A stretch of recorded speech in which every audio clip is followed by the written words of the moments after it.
여러분, 이 마가복음 일생에 딱 한 번 배울 수 있는 거죠. 두 번 배우기는 어렵습니다. 한 번 배울 때 좀 잘 배워서 잘 이해가 되기를 축복합니다. 중풍병자는 온종일 누워 있어도, 지난주에 중풍병자를 주님이 고쳐주셨잖아요. 그 중풍병자는 온종일 침상에 누워 있어도 그에게 쉼이 있다 없다? 쉼이 있어요 없어요? 없죠. 병에 걸려 있으니까 온종일 누워 있어도 쉼이라고 하는 것이 주어지지 않죠. 자, 이게 바로 죄인의 상태입니다. 죄인은 아무 일을 하지 않아도 마음에 안식이 주어집니까 안 주어집니까? 안 주어지죠. 죄인의 마음은 항상 불안전하고 두렵고 떨리고 염려되고 걱정되는 거죠. 근데 우리 사람들의 이 마음 상태를 보면 죄인의 상태하고 똑같아요. 항상 불안하고 항상 걱정스럽고 안에 마음속에 안식이 없다는 거죠. 자, 그러면 이 죄인이 어떻게 안식을 누릴 수 있는가 하는 거예요. 어떻게 안식을 누릴 수 있는가? 자, 예수님을 통해서 죄인이 안식일을 누릴 수 있는 유일한 길을 제가 말씀을 드리는 거예요. 자, 죄인이 안식을 누릴 수 있는 유일한 길은 예수님을 통해서 죄 사함을 받는 것입니다. 죄 사함을 받음으로써 안식일이 주어지는 거예요. 안식이 주어지는 것입니다. 그래서 예수님이 지난주에 중풍병자를 고칠 때에 병을 고쳐주신 것이 아니라 뭘 고쳐주셨다고요? 죄 사함, 그 죄를 고쳐주신 거죠. 그 죄 사함을 선포했습니다. 그리고 자신에게 이 죄를 사하는 권세가 있음을 입증해 보여주셨습니다. 그러므로 그 사람에게 뭐가 주어지는 거예요? 건강함이 주어지는 것도 물론이거니와 그 속에 뭐가 주어지는 거예요? 안식이 주어지는 거죠. 그래서 안식일이 주어짐으로써 예수님은 안식일에 뭐가 되는 거예요? 주인이 되는 거죠. 그래서 자신이 안식일의 주인이다 이렇게 2장에서 선포를 하잖아요. 자, 그러면 정말 예수님이 안식일의 주인이냐, 내가 안식일의 주인이라고 해서 주인이 되느냐, 그럴 수는 없잖아요. 안식일의 주인이 정말 맞는가, 혹 허풍은 아닌가, 안식일의 주인 되심을 예수님이 입증해 보여주셔야 되는 거죠. 자, 그래서 예수님은 자신이 안식일의 주인이고 안식일은 사람을 위해서 제정된 날이라는 것을 증명해 보여주셔야 되는 거죠. 그래서 오늘 본문 예수님은 안식일에 다시 그랬습니다. 다시라는 요 강조를 하는 거죠. 다시 어디로 들어갑니까? 오늘 1절 보니까 해당에 들어가서 안식일에 다시 안식일에 한쪽 손 마른 사람을 뭐 해주셨다? 고쳐주셨다. 이 다시라는 이 단어가 의도적이라는 뜻이죠. 다시 들어갔으니까 의도적임을 강조하고 한쪽 손 마른 사람을 고쳐줬다고 그랬는데 요 단어를 보면 완료 수동태 분사형이에요. 분사형으로 쓰여졌습니다. 그래서 이 장애는 한쪽 손 마른 이 장애는 선천적 장애가 아니고 태어날 때 이런 장애가 온 것이 아니고 후천적으로 일어난 장애라는 거죠. 자, 선천적으로 장애가 있으면 고통이 좀 덜합니다. 그런데 살다가 다 성인이 돼서 장애가 오면 그 고통은 굉장히 고통스럽고 힘들다고 그래요. 그래서 전혀 안식이 주어지지 않습니다, 이 사람은. 그런데 이 한쪽 손 마른 사람의 이 한쪽 손은 어느 쪽 손이냐? 여러분, 어느 쪽 손일 것 같아요? 왼손일 것 같아요? 오른손일 것 같아요? 모르시죠? 한쪽 손이니까. 근데 누가복음 6장 6절에 보면 오른손이라 그랬어요. 오른손이 말랐다 그랬어요. 자, 오른손이 마비됐다고 하는 것은 왼손이 마비된 것보다 훨씬 더 고통이 증가되는 거죠. 그러니까 이 오른손이 마비가 되면 삶의 생계에 엄청난 영향을 끼칩니다. 오른손을 못 쓰게 되면. 이 오른손이라고 하는 것은 내 힘의 전부를 뜻하는 거잖아요. 내 힘의 전부를 잃은 것과 같은 것이죠. 이런 사람이 안식일에 회당에 와서 안식일에 참여를 합니다. 안식이 올까요, 안 올까요? 지금 먹고 사는 게 걱정인데 정말 여러분, 이 생계가 불안하면 교회 와 있어도 은혜가 돼야 안 돼요. 뭘 먹지? 어떻게 살지? 이것 때문에 안 되는 거예요. 한손 마른 이 사람은 전혀 안식이 없습니다. 안식, 손 기능을 잃은 것이 아니고 사실은 그 마음속에 뭘 잃어버린 거예요? 안식을 잃어버린 거죠. 자, 안식일이 누구를 위해서 있다고요? 사람을 위해서 있대요. 안식일이 사람을 위해 있다면 이 사람에게 안식은 너무 절실하죠. 그렇잖아요. 이 안식일이 그 사람을 위해서 뭐 해야 돼요? 봉사해야 되잖아요. 그 안식을 줘야 되잖아요. 그죠? 자, 안식일이 정말 필요하죠. 지금 현대인들이요, 안식을 누리지 못하죠. 그래서 카페 가고, 뭐 술집에 가고, 뭐 이런 마약을 하고, 또 무슨 뭐 이런 술을 먹고 담배를 피우고, 이 전부 다 이런 행위들이 알고 보면 안식을 원하는 거예요. 마음의 쉼을 원하는 거죠. 그래서 다른 그런 물질들을 먹고 마시고 좋은 데 가고 여행을 감으로써 마음에 뭘 얻고자 하는 거예요? 쉼을 얻고자 하는, 안식을 얻고자 하는 거예요. 그래서 전부 다 뭐 카페가 잘 뜨고 좋은데, 장수 좋은데 가서 분위기 내고 하는 이것들이 전부 다 마음의 쉼을 찾고자 하는 현대인들의 그 갈급함이 마음속에 있기 때문에 그런 데 가는 거죠. 자, 이렇게 정말 절실하게 안식이 필요한 분이 있다면 누구에게 가야? 안식일의 주인 되시는 주님께 가면 이 안식이 주어질 줄로 믿습니다. 자, 안식일의 주인이신 주님이 안식을 우리에게 주실 수 있는 거죠. 그래서 여러분, 주님을 딱 붙들으면 주님이 우리에게 안식을 주실 줄 믿습니다. 그런데 이 유대 교회에서는 안식일이 사람을 위해 존재하는 것이 아니고 사람이 안식일을 위해 존재하는 거예요. 안식일을 지키기 위해서 사람이 존재한다는 것이 유대법입니다. 왜 이런 현상이 일어나느냐 하면 성경을 오해해서 그렇습니다. 정말 성경을 가장 오해를 많이 하는 사람들이 유대인들이에요. 안식일이 사람을 위해서 존재하는 것이 아니고 사람이 안식일을 위해서 존재한다라고 굳게 믿는 사람들이 바로 유대교 사람들입니다. 지금도 유대교는 그래서 안식일의 극장을 상영하는 것이 가능하냐 불가능하냐 가지고 논쟁을 벌이고 있는 거죠. 안식일에 여행을 가는 것이 합법이냐 불법이냐 이걸 가지고 논쟁하는 나라가 지금 이스라엘 나라예요. 성경을 오해해서 이런 결과가 나오는 거죠. 그래서 유대교는 안식일은 옳고 그름의 판단 기준이 되죠. 그 사람이 안식일을 지키면 의인이 되는 거고 안 지키면 죄인이 되는 거죠. 신앙의 판단 기준이 안식일을 지키느냐 마느냐에 달려 있는 거죠. 그래서 안식일을 지키면 그 사람의 신앙이 좋다고 인정해주고 안 지키면 나쁘다라고 평가하는 거죠. 그래서 안식일에 따라서 안식일을 지키는 여부에 따라서 그 신앙이 참인지 거짓인지를 확인하는 거죠. 이게 사람이 안식일을 위해서 존재하기 때문에 그러는 것입니다. 그러면 안식일 그 규정을 위반하면 그 사람이 아무리 천사 같은 사람이고 훌륭한 일을 해도 그 사람은 범법자예요. 그 신앙은 거짓이 되는 것이고 하나님의 사람이 아닌 거죠. 자, 그래서 예수님이 하나님의 사람인가 아닌가를 판단하기 위해서 오늘 2절을 보면 어떻게 합니까? 예수님이 대단한 일을 하잖아요. 병자도 고쳐주고 귀신도 쫓아나고 중풍병자도 고쳐주시고 이런 엄청난 일을 예수님이 하니까 이 사람이 정말 좋은 사람이야 나쁜 사람이야 이거 판단하기 위해서 2절에 보니까 안식일에 이 사람이 병을 고치는지 안 고치는지를 뭐 했어요?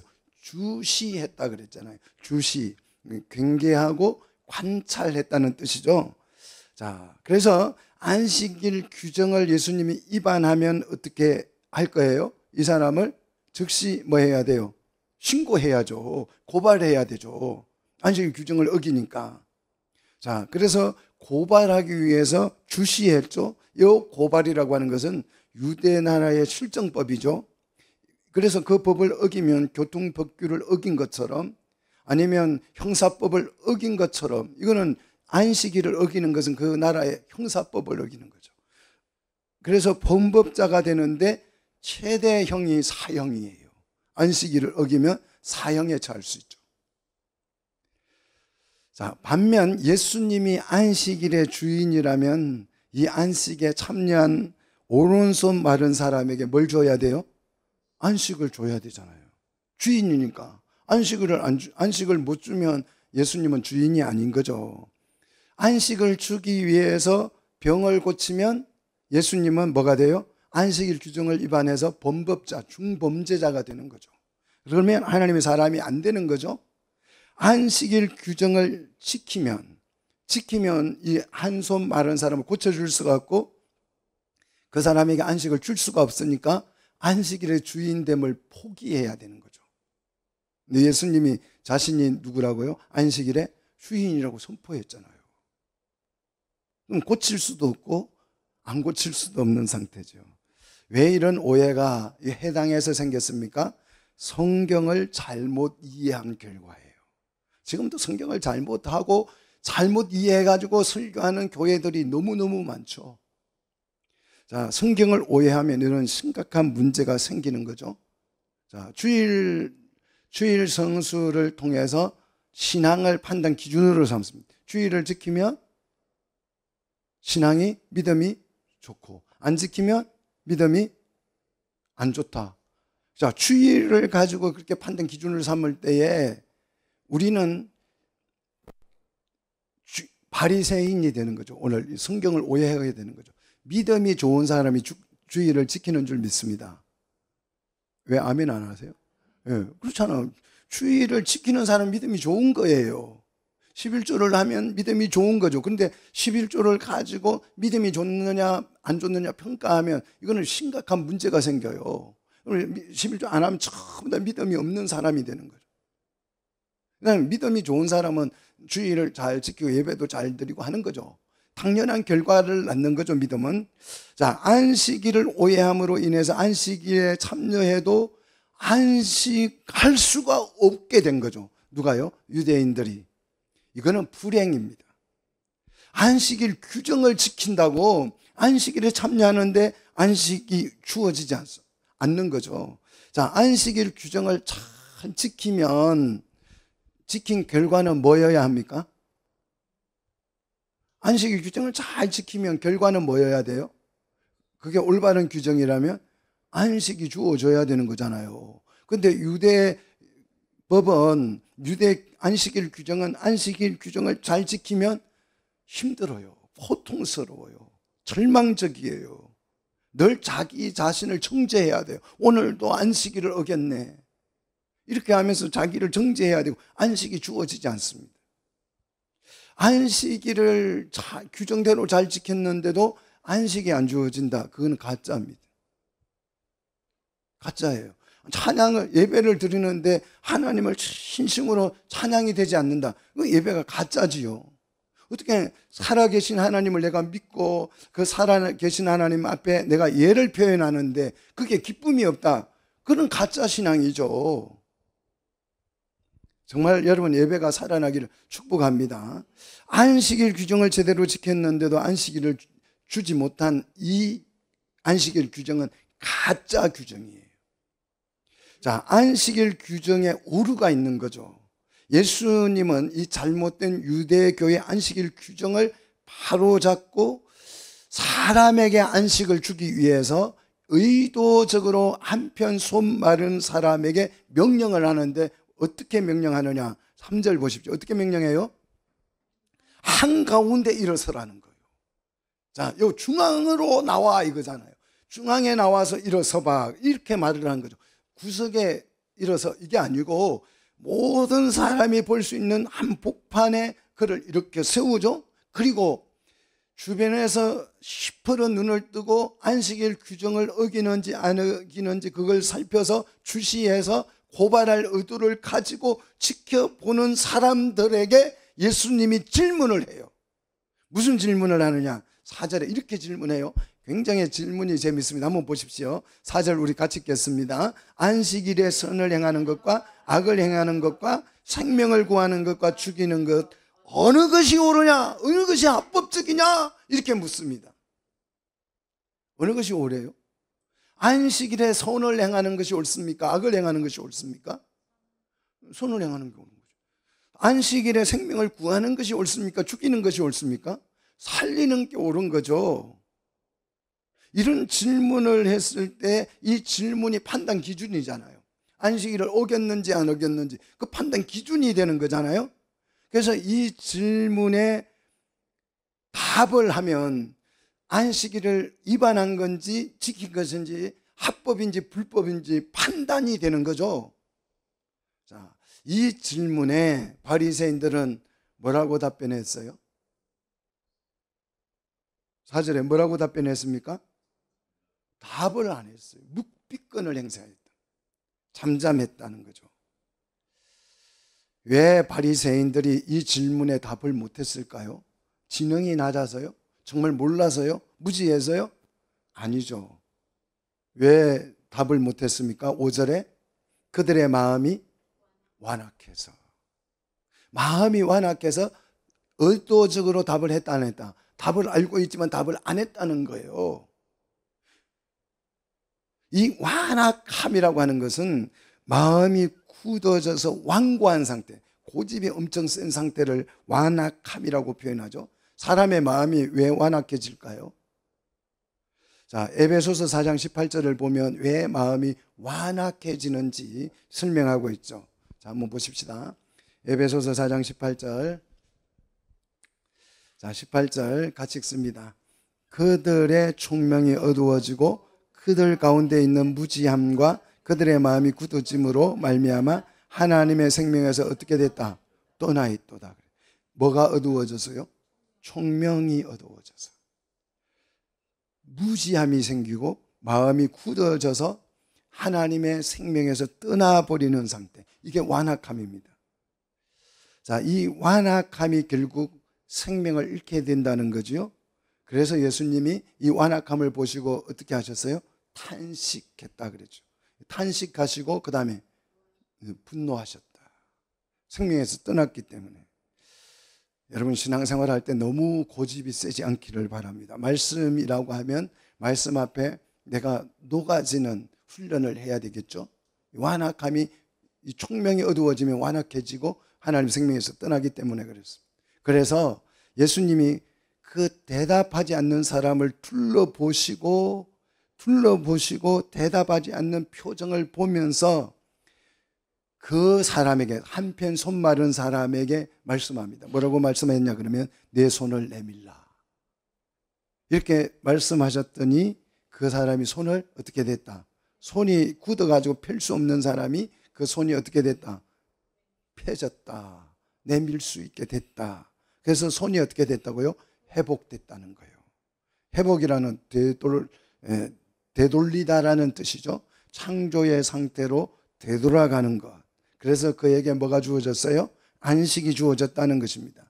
유대교의 안식 규정을 잘 지켰더니 안식이 주어지지 않았어요. 근데 예수님의 명령에 따라 안식일에 순종을 했더니 그에게 뭐가 주어졌다고요? 안식이 주어졌다고. 병 고친 얘기가 아니에요. 안식이 주어졌다는 거죠. 그러면 누가 안식일을 지킨 것입니까? 누가 옳은 것입니까? 우리가 판단할 수 있잖아요. 그래서 기준이 잘못되면 본질이 변질되는 거죠. 그래서 사악해지는 거죠. 그래서 6절을 보시면 그날 이 바리새인들이 헤롯 왕과 함께 손을 잡아요. 자, 바리새인과 헤롯 왕은 정반대, 정말 원수 대립 관계죠. 바리새인들은 애국주의자라면 헤롯 왕은 우리나라로 말로 하면 친일파, 친중이죠. 그래서 중국에 잘 보여서 중국의 힘을 입어서 내가 세력을 얻으려고 하는, 그 당시에 로마의 힘을 입어서 로마의 힘을 가지고 유대를 지배하려고 했던 사람들이 헤롯 당이죠. 근데 바리새인들은 애국주의자들이에요. 나라를 끔찍히, 민족을 끔찍히 사랑하는 사람들인데 이 두 사람이 그날에 손을 잡았어요. 왜요? 예수님을 죽일 계획을 세우기 위해서. 자, 안식일 규정을 오해하니까 이런 무서운 일을 언제 했다고요? 안식일에. 자, 안식일에 사람을 죽이는 것이 옳은 것입니까? 살리는 것이 옳습니까? 살리는 게 옳은 건데 죽일 계획을 세웠잖아요. 누가 안식일을 어긴 거예요? 여러분 딱 봐도 알잖아요. 그래서 예수님은 7절에 어떻게 합니까? 예수님이 제자들과 함께 어디로 가요? 바다로 물러가셨다. 잠시 피하셨다. 이런 뜻이죠. 왜? 죽이려고 하니까 피한 거죠. 자, 이 피할 때 무슨 일이 일어나느냐 그러면 갈릴리의 큰 무리가 예수님을 따르죠.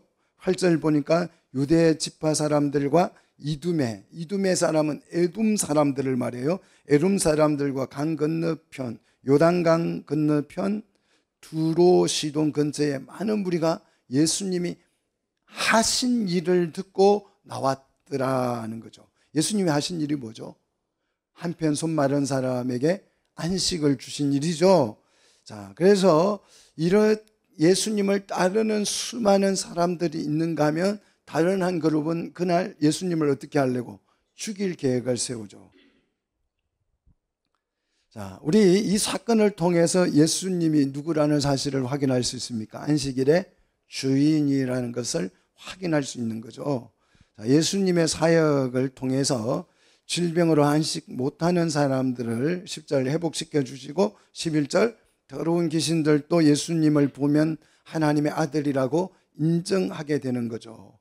자, 이 귀신들이 예수님을 보면 추방을 당하는 놀라운 일이 일어났어요. 이게 뭐냐? 하나님의 나라가 지금 실제 임했다라는 증거죠. 그래서 이 사단이 추방되어져서 하나님의 나라가 점점 강해지고 왕성해져 가고 있는 줄로 믿습니다. 자, 이렇게 하나님의 나라를 위해서 일할 일꾼을 세우는데 12제자를 세우죠. 13절. 자, 바다에서 예수님이 어디로 이동하셔요? 산으로 이동하셔서 산에 오르사 그랬습니다. 굉장한 의미를 담고 있는 말입니다. 산에 올랐다는 말은 금리를 상징하죠. 유대인들은. 모세가 어디에 올랐어요? 출애굽해가지고 구원을 받은 후에 애굽으로부터 구원을 받은 후에 모세가 어디로 올랐어요? 시내산에 올랐잖아요. 그곳에서 뭘 받았습니까? 하나님의 말씀을 받았잖아요. 그죠? 자, 예수님이 산에 오르셨다. 지금 뭘 하려고 하는 액션 같아요? 말씀을 주시려는 액션 같죠. 뭔가를 세우기 위한 일이죠. 권위를 가지고. 그래서 13절에 보니까 산에 오르사 자기가 원하는 자들을 어떻게 했다?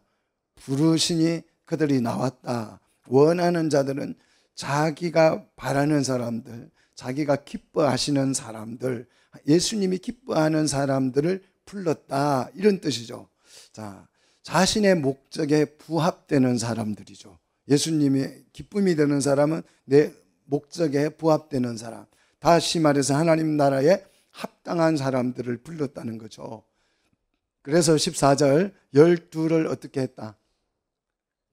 세웠다 그랬어요. 세웠다. 포이에오라는 단어예요. 이 단어를 여러분 꼭 기억하십시오. 포이에오. 포이에오라는 이 세웠다라는 이 단어는 신적 행위를 표현하는 단어예요. 신의 행위가 뭐죠? 창조죠. 하나님이 하신 일이 뭐죠? 천지 창조죠. 그죠? 자, 하나님이 하신 일은 천지 창조죠. 그래서 세웠다라는 말은 창조했다는 뜻이에요. 자, 포이에오 오늘 본문에서 정말 중요한 단어입니다. 성경에서 열둘이라는 말은 하나님의 백성을 대표하는 사람들이죠. 그래서 구약에는 12지파라고 하죠. 자, 열둘은 하나님의 백성을 대표하는, 하나님의 백성을 의미하는 단어죠. 자, 열둘을 그러면 세운 목적이 뭐냐? 14절. 왜 세웠어요? 열둘을? 자기와 함께 있기 위해서. 함께 있기 위해서. 성경을 잘 보십시오. 하나님께서 왜 예루살렘 시내산에 임재하셨어요? 하나님의 백성과 함께 계시려고. 그래서 성전 지으라는 거잖아요. 그죠? 그래서 지성소의 속죄소에서 내가 너를 만나겠다. 하나님이 함께 계시는 거, 이걸 임마누엘이라고 하잖아요. 자, 12를 세운, 하나님의 백성을 세운 것은 함께 있기 위함이죠. 두 번째, 보내사 전도도 하며 그래서. 전도하다는 말은 고지하다, 알리다, 큰 소리로 외치다는 뜻이죠. 뭘 고지하는 것입니까? 세상에 하나님의 나라가 왔음을 고지하는 거죠. 자, 그렇게 알리면 어떤 일이 일어나요? 15절에 귀신을 쫓아내는 권능도 갖게 되는 거죠. 이게 이제 상관관계죠. 귀신의 추방은 왜 일어나요? 하나님의 나라가 왔기 때문에, 그 나라가 실제로 임하였기 때문에 귀신들이 추방되어지는 거죠. 하나님의 나라가 임재했음을, 실제 시작되었음을 알려주는 의미가 귀신을 내쫓는 거죠. 자, 16절. 그래서 한 번 더 반복을 합니다. 12제자를 뭐 하셨다? 세우셨다. 포이에오라는 표현을 썼어요. 자, 하나님의 권위와 목적을 가지고 12를 세웠다라는 뜻입니다. 자, 12를 이제 소개하는데, 첫째 누가 소개됩니까? 시몬이 소개되죠. 시몬이라는 사람에게는 베드로라는 이름을 더하셨다 그랬어요. 자, 시몬에게 이 베드로는 반석이라는 뜻이죠. 반석이라는 의미를 부여했다는 거예요. 자, 12를 세우기 위해서 뭐가 필요해요? 반석이 필요한 거죠. 자, 그래서 베드로를 첫 번째 소개하는데 가장 중요한 인물이라는 뜻이죠. 자, 예수님이 반석 위에 세운 것이 뭡니까? 교회죠. 교회. 자, 세운다는 건 집을 세운다, 교회를 세운다, 나라를 세운다, 이렇게 표현하는 거죠. 자, 이 세운다는 포이에오 속에 나라를 세우고 교회를 세우고 집을 세운다는 의미가 들어 있습니다. 두 번째, 세베대의 아들 야고보와 요한입니다. 자, 야고보는 어떤 사람이에요? 야고보 하면 여러분 생각나는 게 뭐가 있습니까? 일바따로 예수님의 부활을 증거하다가 일바따로 순교당한 사람이죠. 요한은요? 남들 다 죽을 때 요한은 끝까지 살아남아서 뭘 기록했어요? 요한계시록을 기록했죠. 그래서 이 두 사람에게는 별명이 주어졌어요. 어떤 별명이 주어졌습니까? 보아네게. 보아네게는 우레의 아들, 천둥의 아들이라는 뜻이죠. 자, 이 야고보는 이 별명을 붙여준 게 아니에요. 사역적 의미를 담아주신 것이죠. 예수님이. 자, 열정적인 사역을 해서 어떻게 됐어요? 야고보는 첫 번째 순교자가 된 거죠. 번개처럼 순교를 당한 거죠. 그리고 이 천둥이라고 하는 것은 심판을 의미해요. 그죠? 심판을 의미하죠. 그래서 요한계시록에 뭐가 담겨 있어요? 하나님의 심판이 담겨져 있잖아요. 자, 그래서 요한과 야고보를 부르셨고, 그 다음 안드레, 빌립, 바돌로메, 도마, 마테, 도마, 알페오의 아들 야고보, 다데오, 가나인, 시몬을 18절에 부르셨고, 그 다음 19절에 가론 유다를 부르는데, 가론 유다는 어떤 사람요? 예수를 팔자였다라지요. 자, 예수의 제자가 세워져서 하나님의 나라의 사역이 활발해짐으로써 20절 보니까 어떤 일이 일어나요? 식사할 겨를도 없이 엄청나게 활발해졌다. 하나님 나라가 왕성하게 활발해졌다라고 표현하고 있죠. 이런 예수님의 사역에 대한 이제 평가가 이루어지는데요. 21절 보면 예수님의 가족들의 평가예요. 예수님의 사역에 대한 예수님의 가족들의 평가는 어떠했습니까? 미쳤다라는 거죠. 제정신을 잃었다라는 의미죠. 사역에 예수님이 쏙 빠져서 미쳐서 자기 몸도 돌보지도 않고 그리 됐다, 이런 상태죠. 그래서 예수님을 실게할 목적으로 예수님을 강제로 집으로 데려가기 위해서 가족들이 이 사역제 현장에 찾아온 거죠. 자, 그 다음에 22절을 보시면 예루살렘에서 내려온 서기관들의 평가입니다. 서기관들은 어떤 사람입니까? 성경신학자들, 법률 전문가들이죠. 이 예수님이 사역을 하니까 이 사람이 진짜 하나님으로부터 온 사람인지 아닌지를, 가짜인지 진짜를 성경적으로 평가하기 위해서 예루살렘에서 신학자들이 내려온 거죠. 그래서 그 사람들이 예수님의 사역을 보고 종합평가한 결론이 뭐냐?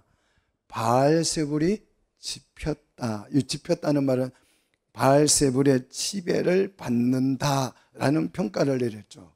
왜? 안식일을 어기니까. 안식일, 유대교의 안식일 규정을 다 어기니까 이 사람은 정상적인 사람이 아니야.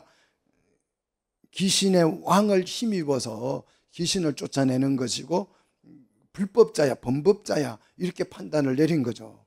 자, 우리는 귀신의 왕의 힘을 입어서 귀신을 쫓아내는 사람을 뭐라고 불러요? 무당이라 하잖아요. 무당은 센 귀신을 데리고 와서 약한 귀신을 어떻게 해요? 내쫓는다고 주장하는 게 무당이에요. 그래서 무당들은 자기 귀신이 센 귀신일수록 좋잖아요. 예. 그래서 센 귀신이 조만한 귀신을 내쫓는다고 주장을 하는 사람들이 이 무당인데, 사실은 알고 보면 약한 귀신을 쫓아내고 강한 귀신이 그 사람을 지배하는 거죠. 실제로 보면 그래요. 이런 평가에 대한 예수님이 답을 하죠. 그 평가에 대한 답을 23절로 27절에서 하고 있죠. 자, 23절 보시면 예수님이 비유로 답을 들죠. 사단이 어찌 사단을 쫓아낼 수 있느냐 하는 거죠. 당신들이 왕의 힘을 입어서 귀신을 쫓아낸다고 주장하는데 사단이 어떻게 사단을 쫓아내겠느냐? 이미 그 질문에 모순이 있지 않느냐? 당신들의 주장이 거짓이다. 이렇게 증명하는 거죠. 자, 그래서 24절에 나라가 분열하면 그 나라가 설 수 없는, 세워지지 않는다는 거죠. 그 다음 25절에 집도 분열을 하면 그 집도 설 수가 없다는 거죠. 자, 26절 사단이 자기를 거슬려 분열하면 세워질 수 없다는 거죠. 왜? 사단의 목적은 뭡니까? 세상에 뭘 건설하는 거예요? 사단의 왕국을 건설하는 거죠. 근데 이 목적을 가지고 있는데 사단이 사단을 쫓아내면 그 왕국이 세워질 수 있겠느냐? 사단이 바보 아닌 이상 그럴 수 없다. 당신의 주장이 털렸다라는 걸 증명해 주는 거죠. 그러면 누가 귀신의 왕을 쫓아내느냐? 그러면 예수님을 통해서 귀신이 내쫓김을 당하는데 도대체 그러면 이 귀신이 어떻게 쫓겨나가는가? 27절에 설명하죠. 강한 자보다 더 강한 자만이 강한 자를 쫓아낼 수 있다. 그래서 그 집을 빼앗을 수 있다. 그런 얘기하죠. 자, 여기서 강한 자는 누구예요? 귀신의 왕 사단을 의미하고, 더 강한 자는 누구예요? 예수님을 의미하죠. 그래서 귀신의 왕 사탄을 추방하시는 분은 사탄보다 더 강하신 예수님 뿐이다. 자신을 만화의 왕으로 소개를 하는 거죠. 자, 이렇게 바리새인들이 예수님의 사역을 귀신의 사역이라고 이렇게 중상모략을 하는 이 죄를 예수님은 28절에 용서받을 수 없는 죄라고 평가합니다. 왜 용서받을 수 없는 죄냐? 29절에 누구를 모독했기 때문에, 성령을 모독했기 때문이라는 거죠. 그래서 30절 성령의 사역을 귀신의 사역이라고 중상모략하고 비방한 죄는 영원히 사하심을 얻을 수 없다라는 거죠. 자, 그러면 이제 가족들에 대한 답변을 주시는데요. 예수님은 가족들이 자신을 미쳤다 생각하고 데리러 왔습니다. 그 예수님의 가족이 누구냐? 그걸 21절 보시면 예수님이 미쳤다고 생각하여서 예수님을 데리고 온 이 혈육적인 가족들이 31절 보십시오. 예수님의 어머니와 동생들이 와서 밖에서 사람을 보내서 예수님을 부릅니다. 자, 부르니까 32절에 무리가 예수님을 둘러 앉았다가 예수님에게 말씀을 드리지요. 여짜오되 보소서 당신의 어머니와 동생과 누이들이 밖에서 당신을 찾습니다. 부릅니다. 이렇게 예수님에게 말을 전달합니다. 여기에서 예수님은 굉장히 중요한 답을 주시는데요. 34절 둘러 앉은 자들을 보시며 그랬어요. 자, 예수님을 감싸고 있는 사람들을 한 명 한 명씩 둘러보시면서 예수님이 이렇게 말합니다. 내 어머니와 내 동생들을 보라.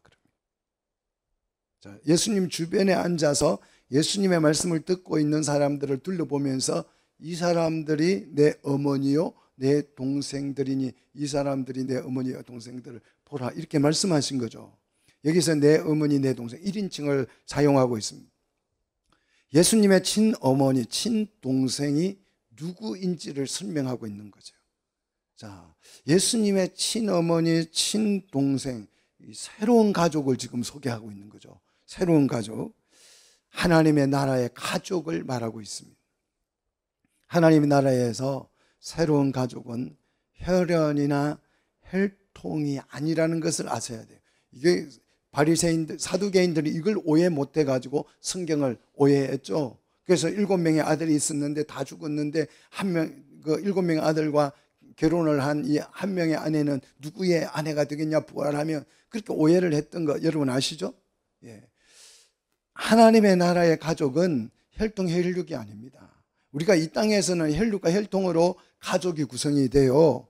그런데 하나님의 나라에서는 혈육 혈통으로 가족이 구성되는 게 아닙니다. 가족의 단위가 바뀌어버려요. 그래서 하나님의 나라가 되면 시집감도 없고 장가가지도 않습니다. 천사들과 같이 된다 그랬잖아요, 예수님이. 새로운 가족이 형성되는데 이 새로운 가족이 그러면 어떤 기준으로 되느냐? 35절에 하나님의 뜻대로 행하는 자가 새로운 가족의 식구라는 거예요. 여러분 혹시 가족 구성원이 마음에 안 들면 이 가족 구성원을 좀 기대하시기를 축복합니다. 나는 가족 구성원이 정말 내 마음에 안 들어. 우리 가족 구성원 정말 진짜 마음에 안 들어. 정말 이거 좀 바꿀 수 없나? 세상에서는 바꿀 수가 없어요. 그런데 하나님의 나라 안으로 들어오면 가족 구성원이 바뀌죠. 새로운 가족이 되는데 그 가족 구성원은 혈통, 혈육이 아니고 뭐다? 하나님의 뜻대로 행하는 자다. 그러면 이제 이게 중요해요. 하나님의 뜻이 뭐냐는 거죠. 하나님의 뜻. 이 하나님의 뜻이 뭘까요? 우리 강교사님, 하나님 뜻이, 여기 와 앉아있는 하나님 뜻이 뭘까요? 아니, 그 직장에 하나님 보내신 하나님 뜻이 뭘까요? 이게 애매하죠. 몰라요. 자, 애매하니까 이걸 가지고 사람들이 어떻게 해요? 점을 치잖아요. 이걸 가지고 하나님 뜻이야. 여기 온 거 하나님 뜻이지. 그 사람이 하나님 뜻이에요. 진짜예요, 목사님? 그게 하나님 뜻. 그냥 여기 가만히 붙어 있어요. 딴 교회 갈 생각 절대 하지 말고 하나님 뜻이니까. 애매하니까 그럼 이제 사기를 치는 거죠. 하나님 뜻이 분명하면 사기를 칠 수 있다, 없다? 여기 온 정확한 뜻을 알면 사기를 칠 수 있어요, 없어요? 없잖아요. 이게 선명하니까. 누구나 봐도 아니까. 그래서 잘 모르기 때문에, 애매모호하기 때문에 많은 사람들이 점쟁이 노릇을 하죠. 점을, 미신, 점 같은 걸 은근히 얘기하죠. 내가 기도해 보니까, 내가 기도를 하는데 하나님 뜻이야. 아니, 기도해서 하나님 뜻이라고 계시를 받았다는데 어디 감히, 어느 교인이 감히 거기에 아니요 할 수가 있습니까? 하나님 뜻이라는데. 자, 하나님의 뜻이 너무너무 애매모호하다. 이게 성경을 오해한 결과죠. 하나님의 뜻은 너무나도 분명합니다. 믿습니까? 그냥 어린애도 알 수 있을 정도로 선명합니다. 하나님의 뜻이라고 하는 것은 하나님의 계획을 말합니다. 그죠? 하나님 계획이죠. 하나님의 뜻은 계획이죠. 그럼 하나님 계획이 뭐예요? 하나님 계획이 뭡니까? 하나님 나라를 세우는 거잖아요. 이거보다 더 선명한 게 어디 있어요?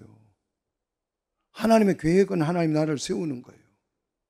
하나님이 나를 향한 계획은요, 나를 구원해서 하나님의 백성으로 삼아서 교회로 세워서 자녀를 출산해서 하나님의 나라를 세우는 거. 이게 우리를 향한 하나님의 계획이에요. 다른 계획은 없습니다. 다른 계획은 하지 않아요, 하나님이. 요 계획밖에 없어요. 동으로 가야 합니까? 서쪽으로 가야? 이사를 가는데 남으로 가야 할까요? 북으로 가야 할까요? 그냥 마음대로 하세요. 동으로 가든 서로 가든 좋은데 직장 따라 편한 데 가세요. 그런데 거기 가서 내가 해야 될 일은 죄사함을 받아서 구원받아서 그곳에서 뭐 하는 거예요? 교회를 세우고 하나님 나라를, 자녀를 출산해서 하나님의 백성을 이루는 거죠. 예수님을 영접하고 하나님 왕으로 모셔서 하나님 나라를 이루어가는 거죠. 이게 우리 하나님의 계획이라니까요. 헷갈리지 마십시오. 동으로 갈까요? 하나님 앞에, 하나님 내가 동으로 이사 가야 합니까? 서로 이사 가야 합니까? 죽었다 깨나도 하나님이 응답한다 안 한다? 절대 안 합니다. 이 교회 갈까요? 저 교회 갈까요? 물어보나만 하다. 저는 그래서 하나님께서 A 교회 가라 그래서 왔다는 사람을 본 적이 없고 오지도 않아요. 목사님들의 기도를 해가지고 주님 이곳에 내가 교회를 세워야 합니까? 말아야 합니까? 기도했더니 하나님 세우라 해서 세웠대요. 근데 개척을 해가지고 열심히 했는데 교인이 안 와요. 그러니까 나중 뭐라고 말합니까? 하나님 뜻이 아닌가 보네 하고 도망가죠. 그러면 도대체 하나님 뜻이라고 해서 세워놓고 안 되면 뜻이 아니라고 말하는 이유는 도대체 뭐예요? 자, 우리는 어려움이 있거나 없거나 잘 나가거나 못 나가거나 가난하거나 부자가 되거나 질병에 걸리거나 건강하거나 그 상관없어요. 하나님의 뜻은, 나를 향한 하나님의 뜻은 구원을 받아서 교회가 되어서 하나님의 자녀를 출산해서 하나님의 백성을 이루어서 하나님을 모셔서 하나님 나라를 이루는 거죠. 하나님 통치를 받아서. 이게 하나님 뜻입니다. 요 일을 하고 있으면 잘하고 있는 거예요. 믿습니까? 신앙생활 정말 잘하고 있는 거예요. 목회 잘하고 있는 것이고. 자, 그래서 하나님의 뜻대로 행하는 자, 요 행하는 자, 이게 행한다 그러니까 뭘 이제 실천하는다라는 의미가 있게 되는데, 요 행한다라는 이 단어가 포이에오예요. 하나님의 뜻을 세운다, 12제자를 세웠다, 요 단어하고 같은 단어예요. 하나님의 뜻을 세운다, 하나님의 계획을 이루어 간다, 이 말이죠. 자, 하나님의 뜻은 하나님의 나라를 뭐 하는 것이다? 세우는 것이다. 이 목적에 따라서 예수님은 12제자를 세웠고, 12제자를 세웠고, 그 12제자를 세워서 이들을 뭐로 받아들인가요? 하나님의 나라의 가족으로 받아들여서. 가족은 뭐 하는 거예요? 여러분, 부부가 가족을 이루면 뭐 하기 시작해요? 애 놓고 막 생육하고 출생하고 하잖아요. 그래서 이 새 가족은 뭘 의미하는 것입니까? 교회를 의미하는 거죠. 교회가 세워지면 생명이 출산을 해야 되는 거죠. 자, 그래서 생육하고 번성할 새 가족을 세운 것이죠. 이게 포이에오예요. 하나님의 뜻입니다. 하나님 나라를 세우는 거, 교회를 세우는 거, 하나님의 가족으로 세워지는 거. 가족은 생육하고 가족 외에서 생육하고 번성하면 안 돼요. 예? 이 생육 번성은 어디에서만 일어나야 되는 거예요? 가족 안에서. 자, 하나님의 나라에서 새 가족 구성원을 이제 35절에 소개합니다. 내 형제, 하나님의 뜻대로 행하는 자가 내 형제, 내 자매, 내 어머니. 그런데 누가 없어요? 이 가족은 누가 없어요? 아버지가 없네요. 세상에 아버지가 없는 결손 가정을 만들어서 되겠습니까? 왜 내 아버지는 없어요? 하나님이니까. 이 가족의 아버지는 누구다?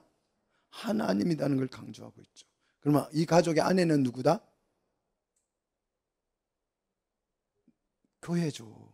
이 가족의 신랑은 누구다? 예수님이 되시는 거죠. 이해되셨어요?